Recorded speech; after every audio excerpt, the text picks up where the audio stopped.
that's WRAP, which stands for Working to Recognize Alternative Possibilities. I'm sorry for that, but that's what the name is. We have a bunch of acronyms at Burt Nash, and that's one of the worst. But RAP itself is an easy thing to say, and it's been an exceptionally good program. And they've had to fight tooth and nail every year to maintain funding, because these people don't generate any income. They just see kids and help them. They talk with them, provide guidance.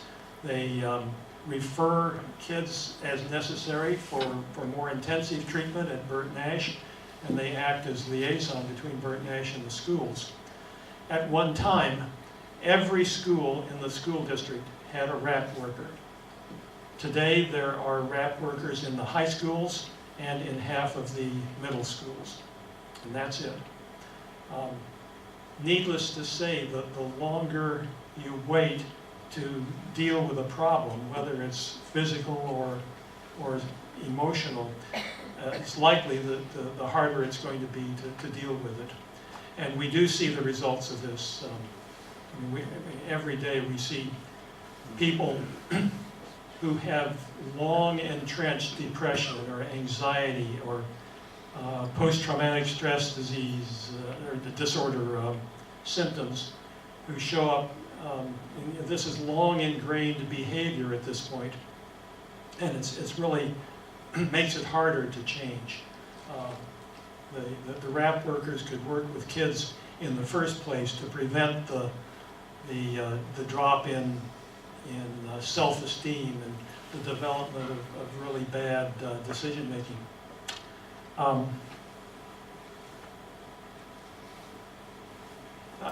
Just point out quickly, as you can see, Medicaid, Burt Nash gets less of our income from Medicaid than do the rest of the mental health centers in the state. We simply have fewer people in Lawrence who qualify for Medicaid. We have all these young, semi-employed or underemployed people who don't have insurance. And a higher percentage of our income comes from people with no insurance. We get more than people in the state. We do operate on a sliding scale. So people are paying as little as $10 for an hour of whatever they're getting. One change that we've had to make is that psychotherapy, individual psychotherapy, is a pretty expensive proposition, and we have not been able to continue providing that on a sliding scale. And I think that, I've seen the statistics on group therapy. Group therapy is good, it does good things. It does not entirely replace individual therapy, and there are people that just won't go in a group and talk. And as it stands, that's just a problem, because we can't give that to them at $10 and still function as a financial institution. Let's see. This shows income. As you can see, 25% of our clients come from households with an income of $10,000 or less. 2/3 of our clients come from households with $20,000 or less. So we're really dealing with a large group of people who have very low incomes, I think. And this just indicates 59% of our clients are below the age of 25. Lots of kids, but also lots of young adults. And the young adults, again, are not earning much. They typically don't have benefits such as insurance. Let's see, I think there's nothing, okay.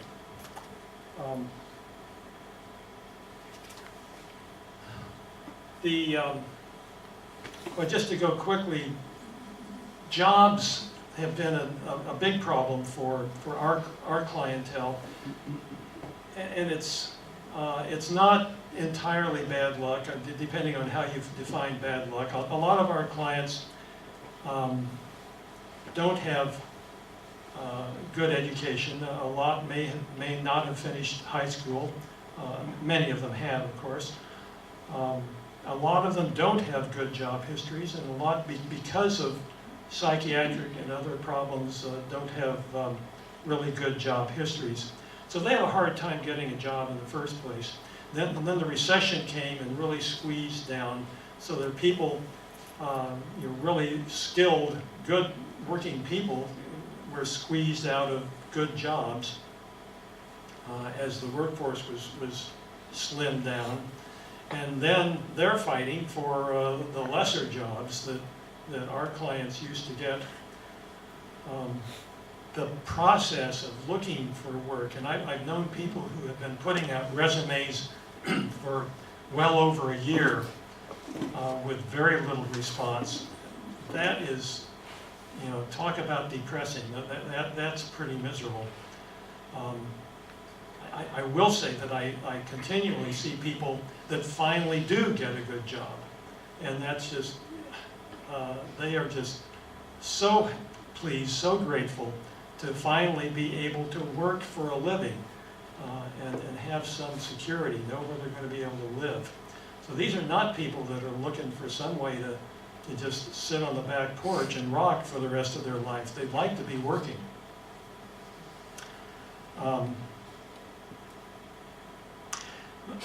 Many of our clients with long-standing mental illness are disabled as far as being able to work a full-time job, and a lot of them have either Social Security disability income or Social Security income. Neither of these pays a great deal of money, and many of these folks need a part-time job to supplement their income. And again, as everything gets squeezed, they get squeezed out of some of these part-time jobs, and things just get tougher and tougher. There are other things that you don't ordinarily think about. Somebody has, say they have depression, they have post-traumatic stress disorder, they want to have therapy and perhaps medication, but they want to be in a group and see a therapist. Well, you have to schedule that. I mean, you can't just show up for that. You really do have to schedule it. And a lot of people have jobs that are part-time and that vary in schedule, and they may not find out when they work until the first of the week.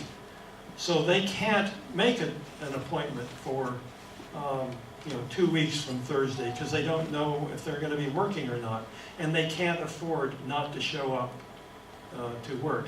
Needless to say, they don't get sick leave. They either show up or ship out. Transportation is a problem. I mean, people with low incomes tend to have lousy cars that are unreliable. I've seen many people who could have had a job, but they couldn't get there. They couldn't depend on their car, particularly a job in Olathe or Overland Park or even Topeka. They've had to pass these up. The bus system in Lawrence is helpful, and a lot of people, of our clients, do use it. But it's not easy. One client of mine says he budgets 2 hours each way every time he comes in for an appointment, just because he lives, I believe, in the southeast section of town. Along with the stress, the financial stress, one of the standard ways of coping in our society is alcohol and drugs, and we certainly see that an increase in that, and that affects everybody around the person who's actually the user. Certainly affects their family.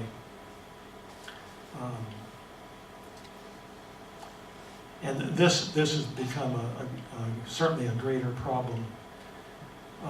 People who are poor don't have $1,000 in the bank as an emergency fund. So when something goes wrong, it's a disaster. One young woman I saw was very bright. Through a variety of circumstances, she ended up living in what amounted to an abandoned house with her uncle. The house had no utilities. They weren't paying rent because it belonged to a friend of his. But it was kind of miserable, and this was, I met her back in the early spring, and it was cold, but they were getting by. But then the house sold and they had to move out, and she lived in her car for a time. And I saw her one day for an appointment, and on the way there, she'd been stopped by the police because a brake light was out. They found that she didn't have any automobile insurance, so now she has a violation for that, needs to pay a fine. She doesn't have the money to pay the fine. She doesn't have the money to buy insurance. She needs the car. That same day, she had a job interview, and she needed to drive out to where that was, which she did, of course, because she didn't have any other way to go about it. But she's just in a bind. She needs the job to get the insurance, to pay for the car, to get her to the job. And she's risking trouble anytime she's out on the road. Actually, I just saw her today. She did find a job, which she lost. She has attention deficit disorder and probably a reading disorder as well. And she was doing some things incorrectly and got fired. She has another job lined up. In the meantime, she's basically couch surfing. She's sleeping on a couch in a friend's house as long as that's available to her. But this whole idea of not knowing for sure where she's going to sleep tonight, not knowing for sure whether she can put gas in the car. She's been selling plasma to do that. And much less how she's going to get along on the next job, which starts next Monday. This makes life awfully complicated and very difficult.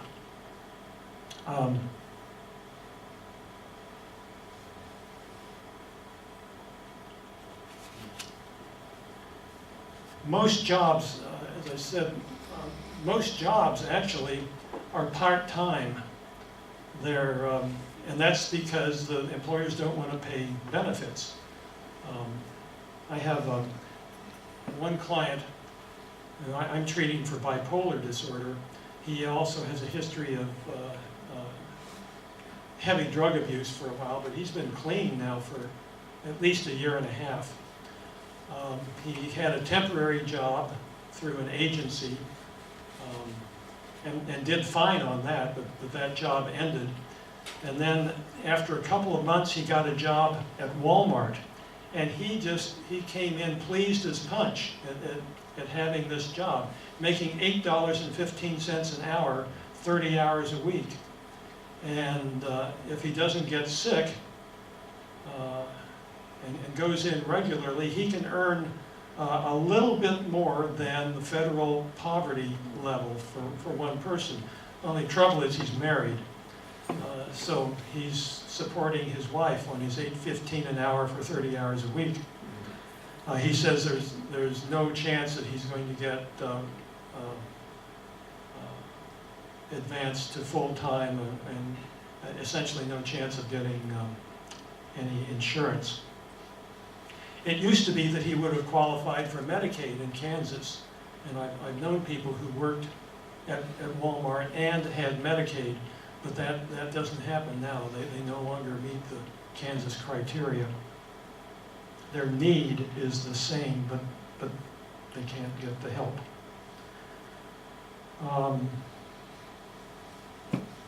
Child care is also really a problem for the poor. The child care for poor people is proportionately much more of a problem than it is for people who are well-to-do. It's expensive for anybody.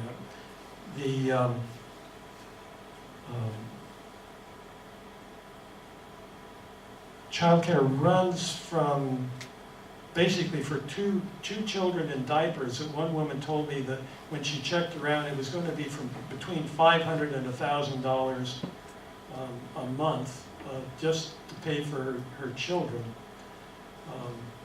And in addition, she and her husband share one car. He works but doesn't make very much money, so things are tight at home. She has an anxiety disorder. It's hard for her to be out with people, but she really needs to do that. But instead, she's at home basically alone with her two young children all the time. And there just isn't any realistic way that she's going to get a job that's going to pay well enough to cover child care and the transportation complications and all of that.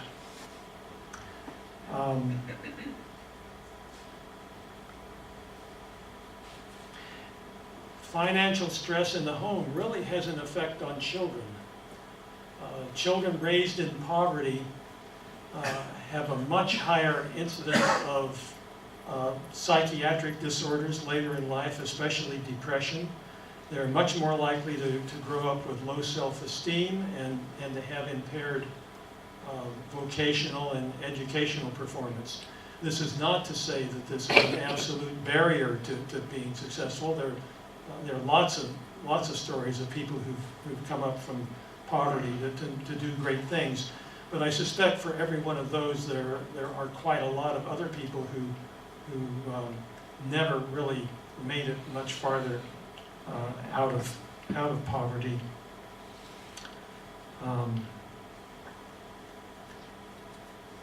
Poverty also increases the odds of childhood depression, and children do get depressed. They get seriously depressed. Some children kill themselves. 9-year-olds commit suicide. And again, one of the best things that we provided to help against that were the RAP workers in the schools who were there to intervene very rapidly when there were warning signs developed. Well, let me tell you just about a couple other people, and then I'll want to close. I knew one woman who had pretty much lifelong depression. She was doing well. She was on Social Security disability because of heart disease. Her sister lost her job, and sister with 3 children and no husband. Husband was out of the picture. So she moved in with my clients. So all of a sudden, with the same money, she's taking care of 5 people. This would have, I don't know what this would have done to me. I would not have fared well. She hung in there. She was selling her belongings to buy food for these children, working extra hard to keep a normal life going for the kids, and she did it. I was just so impressed with her willingness to help them and to sacrifice. Unfortunately, about 6 months later, she died of a heart attack, and I can't help but believe that the stress of what she was doing contributed to that. People sometimes think of Social Security disability is again just kind of a way to avoid work. I knew one man who had severe degenerative disc disease in his back. He had severe back pain. He could, I don't know, there was odd ways that he could sleep. There were positions he couldn't get in. There were things he couldn't do. He couldn't be on his feet for very long at a time. He applied for Social Security and was turned down the first 2 times he applied, which was not unusual. He was getting by with some loans from family. He had a big garden that he could work on a little bit at a time. And he was selling his belongings. He was a real motorcycle fan and was selling off all of his gear. Good news and bad news. The good news was that he was approved for Social Security, and really felt good for a while. He was a happy man to be able to start paying off his family some of the loans they had given him. And unfortunately, he also died of a heart attack.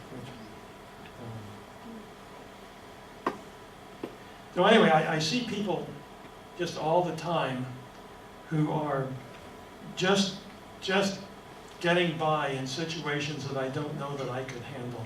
They beg, they borrow, they do without, they share, they share what they have with their friends and relatives. They work whatever kind of job they can get. They'll work 2 jobs, 3 jobs. It's not unusual at all to have 2 or 3 part-time jobs, all of them paying a minimum wage. And I'm just constantly impressed and inspired by the determination of these people, by the courage with which they deal with a really difficult situation.